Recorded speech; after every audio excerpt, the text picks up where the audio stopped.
Okay, so we're here in Chinatown. Chinatown. We're here in Chinatown. Ako yung tour guide. Napapagod na ako. So, tinuro ng kuya mo? Yeah. Okay. 3 times ko na. Ay, video. Video ba yan? Yes. So, saan tayo pupunta? Wala na kaming pera. Kayo pupunta ng Singapore. Bakit? Disappointed ka? Bumulupi kayo. Totoo. Totoo.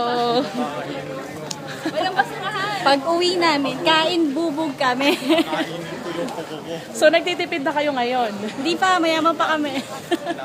Bukas. Laban na. Bukas sa Malaysia. Titigan tayo mo. Oo, patay tayo dyan. First simula lang yun. Kala nyo, discount. May nagre-reklamo. Real talk. Boom. Ayaw bumalik. Actually, lalagay na ako sa Reality. pa yung sa ano. Chocolate pa lalagay ko. Iba, ang baka wala naman chocolate. Sige. Kaya pa. Pwede mo namin high carry yan. Joke. Nga naman, no?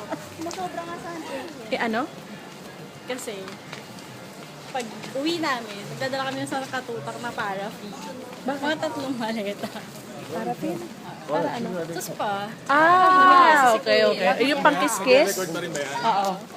Yung pangkiskis? Si Ate Ann lang ang kota nakakita ng boyfriend kahapon kasi hindi nakapagpakilala. oo, Sayang. pag nagkita ulit kami, maging boyfriend ko na yun. Bakit? Sino yun? Pinicturean nyo? Ano pangalan? Single rider. Ano itsura? Nakatabi Siyempre, na foreigner, nag-ride. magwapo. Single riders, Sigaw ha? na sigaw si Ate Ann kaso hindi nag-react yung lalaki. Uy, hindi kaya ako nakasigaw kasi ayaw niya mag-react eh. So, ganon. May ganon agad. May teenage love affair. Singapore SG love. love story, oh. Love Ang affair. pagtibok ng puso. Kunyari lang yun. Sure ba? Yun na, madami na sila. Jealous na. Sige, father. Nandiyan naman kayo. Ay, naku, ayoko sa mga ibon. Ayoko. Mga tae dyan bumagsak. Tara na nga. Ayoko sa ibon. Totoo.